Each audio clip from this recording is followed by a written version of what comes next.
light within my heart, light within my thoughts, light within my words. May one and all and everything, blessed and loved, ever be. Welcome. I am Sister Who. The episodes I do, most of which are only a half hour long, attempt to scratch the surface on topics that I think warrant much more contemplation and much deeper thought. And yet I want to remind everyone, I guess, as I go into this next difficult subject, we scratch the surface. We never get to say all there is to say. And there are always so many different opinions that I don't know if the humanity will ever reach consensus on some of these topics. And I don't know if that's the point of the show. The point, again, is to help people grow and to make people think. And so I provide things that, some things I say, I'm sure people disagree, and some of the things I say, some people agree.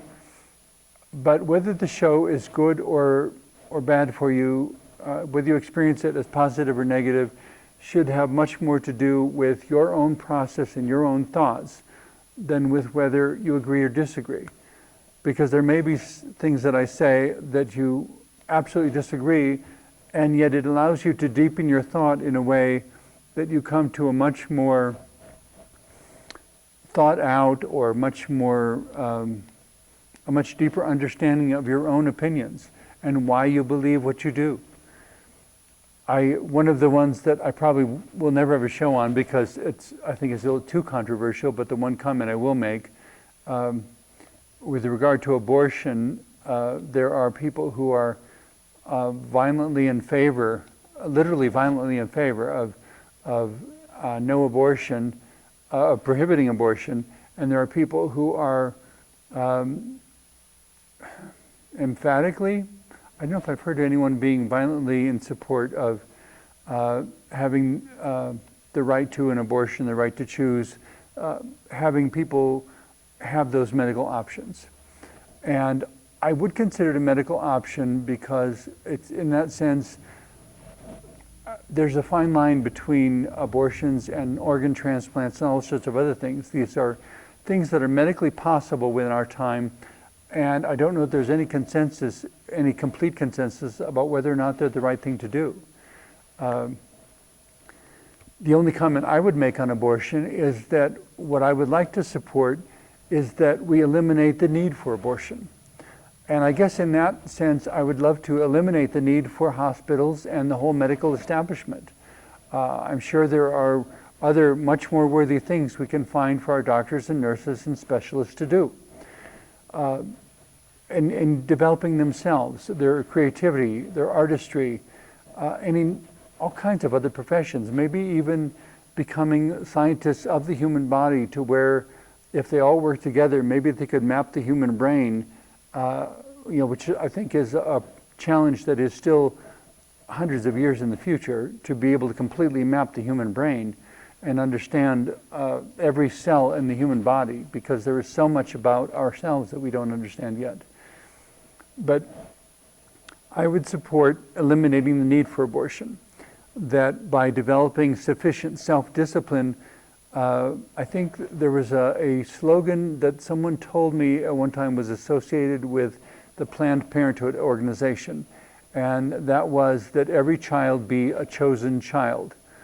No accidental children, no unintended child, no children who are the result of rapes and molestation and all sorts of other things. Having said that, however, there have been, I imagine, some remarkable individuals who were the product of a rape or a molestation. And I don't want them to think of themselves as a mistake or as something that shouldn't have happened. I simply mention those things as reasons that some people give for having an abortion, because this person should be able to choose an abortion because the child would be the product of a rape or the product of molestation or something like that. And on one hand, I think the person should be able to make choices just as much as someone can choose to have or not have an organ transplant, to choose to donate or not donate. That I'm an extremely healthy person, but if I were killed in a car accident tomorrow, it is absolutely set out in my paperwork that none of my organs are available for transplant. That is not something I believe personally in contributing to. But to me it's tied into a very complex understanding of what life is supposed to be, and I don't know that I'm really competent to say what it's supposed to be for anyone but myself. But if I were to do some philosophical, ideological opinion, I guess, on what life is supposed to be, it lasts for a certain amount of time. No one is designed to be immortal. And there are numerous people I've met who have had organ transplants that even after the transplant are not living with an appreciation for the sacrifice that was made for them. There was one man I knew at one point who had a heart transplant, and immediately after getting a heart transplant, went right on eating a diet that was high in fats, not exercising, all sorts of other things that basically meant the heart he received was going to undergo the same stresses and strains and, I suppose in some sense one could say, abuse, that the heart he wore out prematurely.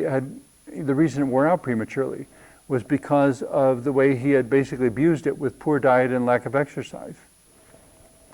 And then to be given a second chance with a heart transplant and not take good care of the heart that he received. I found that so disappointing. And if someone's going to be given an organ transplant, that's your second chance. Act like it means something, like you really appreciate the sacrifice that was made. But for myself, I don't want to participate in that, because I think humanity needs to come to terms, much more than it has, with the fact that we are finite, that we have a limited amount of time to do all the good that we can do, and whether we abuse ourselves, abuse our bodies because of some sort of self-hatred, some sort of never really accepting ourselves. For a long time, when I first came out, it seemed like there was a huge incidence, I don't know if it still is, but I think it might be, of gay men who had trouble accepting themselves, and so in order to forget their gayness, they would launch themselves consciously or unconsciously into alcoholism and wind up destroying their bodies because of the effects of excessive alcohol. What they really needed to do was go back to that beginning point and say, I'm gay and it's okay. But they didn't get to a point of saying it's okay. And as there are this incredibly broad spectrum of decisions to make, and decisions and choices, and I maintain that whoever has to live with the consequences should be the one making the choice, as much as possible. Certain exceptions, but we won't get into those at this point. But with all of that, one of the decisions I also make is to always wear a medical bracelet that basically says that there is to be no medical intervention that is not directly authorized by myself. I have known some wonderful doctors and some wonderful nurses. Unfortunately, in my direct personal experience, I think I could count them on one hand, because there's a lot in the medical profession that I found that weren't trustworthy and that wanted to arrogantly make decisions for me that were not my choices. And I had to tell them, no, you will not do that. That is not my choice. That is not something I will accept. They believe in what they do so much that they want to impose their way of dealing with challenges upon me.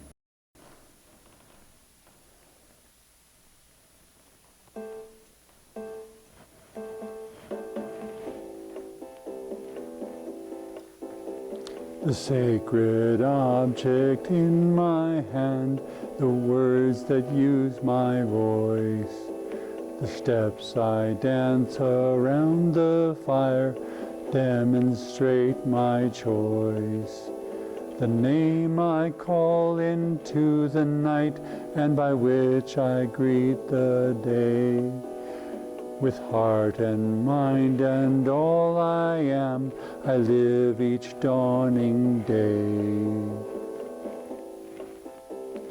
Hidden in the forest, hidden in the sky, hidden in the city, are all the reasons why. Behind all the distractions and things that fill the day are eternal golden treasures that time can't take away. Merry meet and merry part echoes in my ears. Blessed be and do no harm that guide me through the years. The moon and stars and seasons change that teach what is divine. The unfolding of the universe around this life of mine. Hidden in the forest, hidden in the sky, hidden in the city, are all the reasons why. Behind all the distractions and things that fill the day are eternal golden treasures that time can't take away. Seeking out the ways and wisdom older than this time. Seeking out the Spirit present in each step I climb. Finding on the mountain top and in ocean's crashing waves the truth on which I build my life and the memories that I save.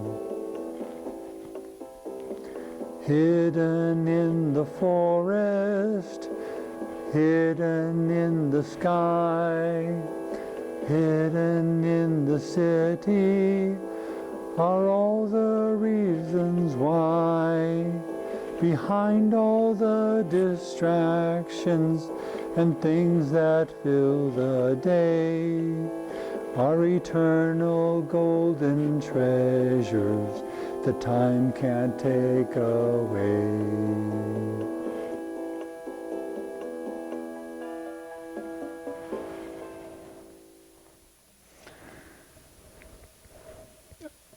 I was not diagnosed in childhood, but I can tell experiences all the way back to early childhood that I remember like they were yesterday, that if they were presented now, everyone would say, yes, autism.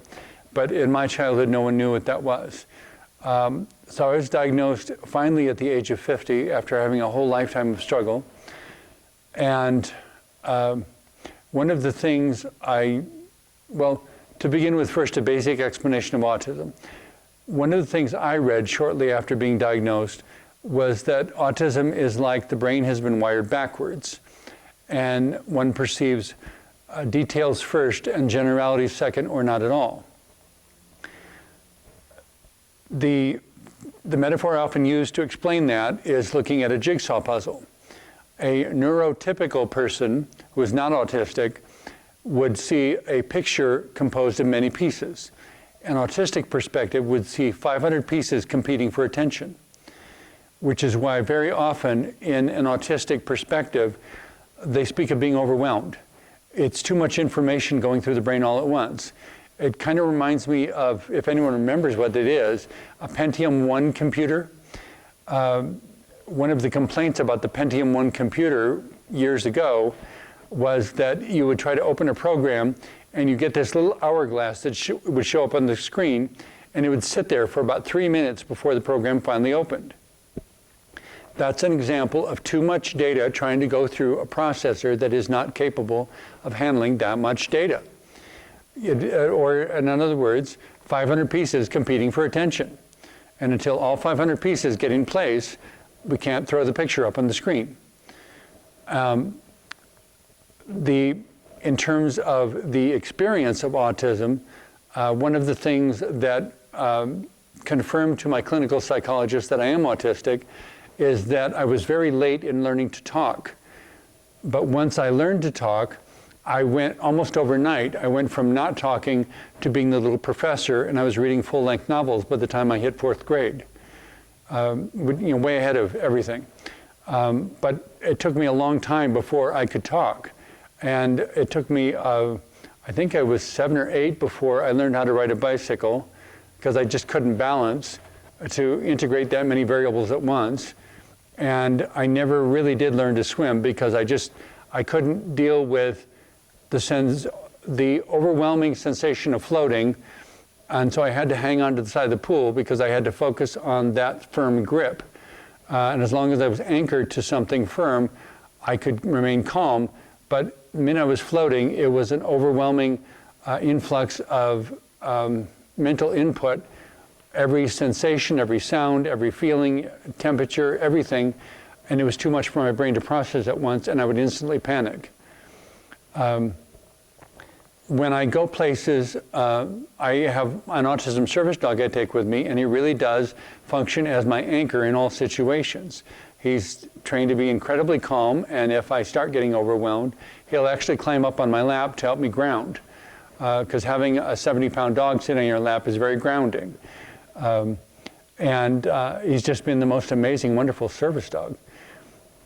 And because of this feeling of too much information going through the brain all at once, I've seen a lot of autistic people, when they start getting overwhelmed, they'll put their hands up to the sides of their head, to create pressure, as if they're trying to hold the brain in, because it's exploding with too much information. One of the ways that being Sister Who makes a difference in that is that I don't have to put my hands on the side of my head. My head is already wrapped in 8 feet of cloth, creating pressure all around my head the whole time. And this head roll as well, creating pressure on my head. So wearing the ritual garb of Sister Who is almost synonymous with putting my hands against the side of my head to remain calm and grounded. The other thing that makes it easier being Sister Who is that there are a whole constellation of relationships and methods of interacting that when I'm out of ritual garb, I have to contend with. And it gets overwhelming trying to keep track of them all. As Sister Who, I don't have that because Sister Who, being a 21st century nun, doesn't have family to consider, doesn't have parents to consider, doesn't have any of that social context. And being so unusual, I can now go out and do anything without being judged for doing it wrong, because there's no right or wrong for what Sister Who is supposed to do. I don't have that social context that says you have to be this way. One of the hardest things about being autistic is that every single person I meet is another package of expectations. And until I know what those expectations are, I don't know when or how I will disappoint and upset them. So meeting new people is like walking through a minefield. I don't know when I'm going to step on the mine and something's going to blow up, and I won't have any warning because I won't know enough about them or their reactions or their sensitivities to know why they were so upset by that. I'm totally honest about everything. I'm not offended by anything that's an objective description. If I were tall or fat or thin or short or whatever, someone could walk up and say, "You're whatever," and I would say, "Yeah, and what's your point?" With other people, even though it's totally obvious to everyone around them, it's like they expect me to play elephant in the living room. And it's there, it's obvious, but I can't say it. And so it creates a duplicity between what's real and what's said. And I don't know how to navigate duplicity because all I know is honesty, where the two are the same. And so if I meet someone who's overweight, for example, to me, it's not a value judgment, it's a health issue.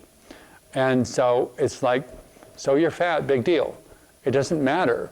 What matters is who you are. And if there's anything I can do to help you address your health challenges, I'm happy to do that. But if you're heavy or thin or tall or short or whatever, it doesn't change the fact that inside you may be an intelligent and wonderful person with the most valuable social networking connections. You may be the one who could introduce me to someone that I really need to meet. And you may be a loving and kind person above and beyond all the Mr. Universes you could line up. I've been in bodybuilding competitions. Except for 1 or 2 people, I would say that most of the competitors I met were people I would never want to have as friends because they were that cold and hard-hearted toward other people. They had perfect bodies, but they had empty souls. And it's not about what you're like on the outside. But whatever your health issues are, whether it's diabetes or obesity or what's the one, hypoglycemia, the one where your energy goes too low. I think I'm remembering that right, but there's so many different health issues, and obesity is just one of them. It doesn't make you a bad person. It doesn't mean there's anything wrong with you, but it does mean that you have your homework to do. In the same way that a diabetic person has to manage their diet and manage their diabetes, a person who has weight issues needs to address that in order to prevent problems with knees and hips and all sorts of, and high blood pressure, type 2 diabetes, all sorts of things as they grow older. These are health concerns that need to be seriously addressed, but it doesn't make you less of a valuable person. Sisterhood is a deeper level of personhood that precedes questions of gender and orientation, who practices unprecedented inclusivity and believes everyone should embrace a universe of infinite possibility in every way they can.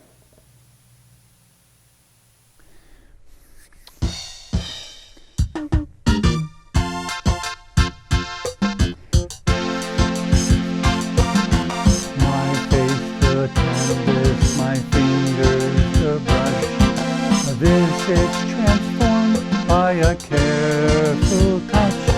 The common is hidden, the wondrous revealed, and its soul's anguished silence at last is healed.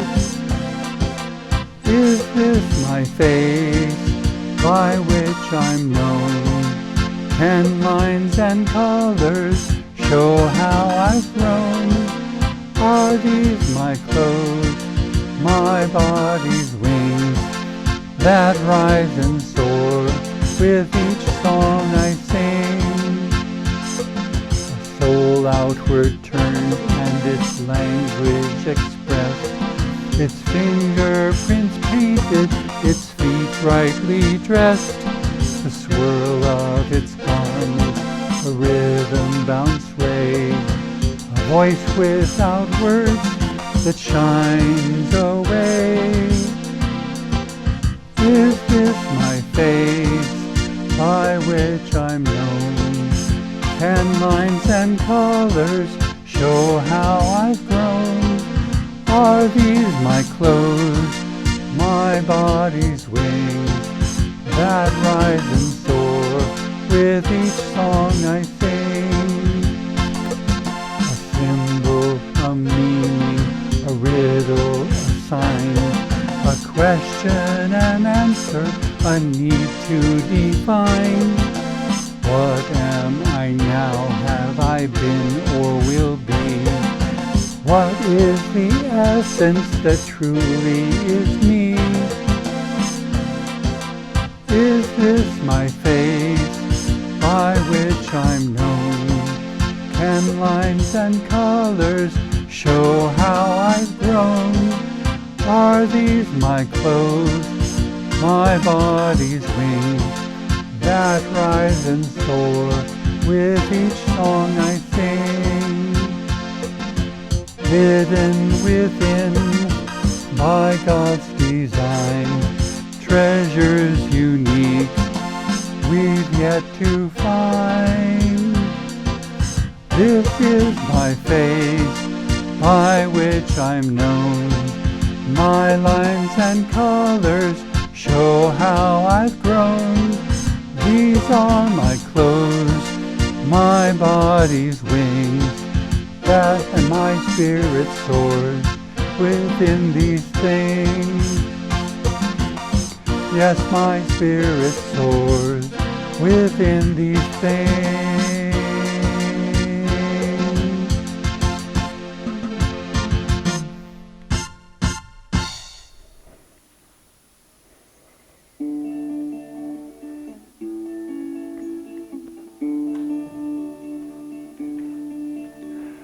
Hands holding hands can hold the world. Hearts holding hearts can live anew. My hand to yours and your heart to mine can make every dream come true. Hands holding hands can hold the world. Hearts holding hearts can live anew. My hand to yours and your heart to mine can make every dream come true. Hands holding hands can hold the world.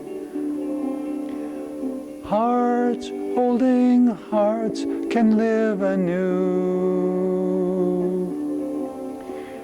My hand to yours and your heart to mine can make every dream come true.